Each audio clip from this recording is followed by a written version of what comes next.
Welcome to our YouTube channel, Tuition Home Coaching Center.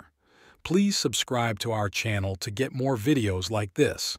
Thank you all. আসসালামু আলাইকুম প্রিয় শিক্ষার্থীরা, তোমরা সকলে কেমন আছো? আশা করছি সকলেই খুব ভালো আছো। আজ আমরা দেখব নবম শ্রেণীর জীবন ও জীবিকা বিষয়ের পৃষ্ঠা 49 এর সমাধান। তোমরা যারা এখনো আমার চ্যানেলটি সাবস্ক্রাইব করোনি তারা চ্যানেলটি সাবস্ক্রাইব করে নিও, তাহলে পরবর্তী পড়াগুলো তোমরা এই চ্যানেলে সবার আগে একসাথে পেয়ে যাবে।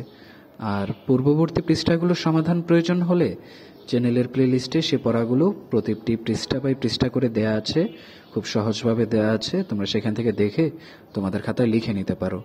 তাহলে চলো শুরু করা যাক আমাদের আজকের পড়া। আমাদের আজকের পড়া শুরুতেই রয়েছে দেখো 6, বাজেট প্রণয়ন ও অর্থ সংস্থান। সামাজিক উদ্যোগ বাস্তবায়নে দুই ধরনের ব্যয় নির্ণয় করতে হয়। ক, স্থির ব্যয়, খ, পরিবর্তনশীল ব্যয়।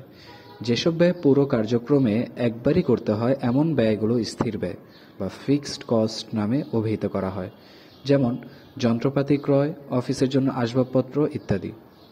কাজের পরিধি পরিবর্তনের সঙ্গে যেসব খরচ প্রতিনিয়ত পরিবর্তন হয় বা মাস ভিত্তিতে নিয়মিত খরচ করতে হয় সেগুলোকে পরিবর্তনশীল ব্যয় নামে অভিহিত করা হয়, যেমন যাতায়াত, টেলিফোন খরচ, ফটোকপি ইত্যাদি। তবে স্থির ও পরিবর্তনশীল ব্যয়ের পরিমাণ নির্ভর করে সামাজিক উদ্যোগের ধরনের উপর। কিছু উদ্যোগের কার্যক্রম পরিচালনার জন্য নির্দিষ্ট অফিস, বেতনভুক্ত কর্মী এবং আইনগত ভিত্তির জন্য রেজিস্ট্রেশন ইত্যাদির প্রয়োজন হয়, তখন স্বাভাবিকভাবেই তাদের স্থির ব্যয় বেশি হবে। আবার কিছু উদ্যোগের ক্ষেত্রে স্বেচ্ছাসেবীর মাধ্যমে কার্যক্রম পরিচালনা করা হয়, সেক্ষেত্রে সামগ্রিক খরচ কম হয়।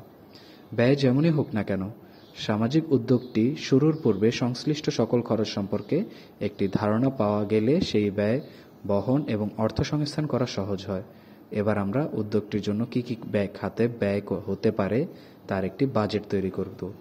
যেমন উদ্যোগের নাম, আমি এখানে উদ্যোগের নাম দিয়েছি বাল্যবিবাহ এবং যৌতুক প্রথা প্রতিরোধ। এখানে ক্রয়ের জন্য সিরিয়াল দেওয়া আছে স্থির ব্যয়, টাকা, পরিবর্তনশীল ব্যয় এবং টাকা। স্থির ব্যয়ের মধ্যে কি কি আছে দেখো, শিক্ষা উপকরণ 15,000 টাকা, কার্টন 1500 টাকা, স্বাস্থ্যসেবামূলক পণ্য 4,000 টাকা। এরপর পরিবর্তনশীল ব্যয়ের মধ্যে রয়েছে যাতায়াত 750 টাকা, ফটোকপি 500 টাকা, মোবাইল খরচ 300 টাকা, ইন্টারনেট খরচ 1200 টাকা, ব্যানার 1000 টাকা, মাইকিং 1000 টাকা।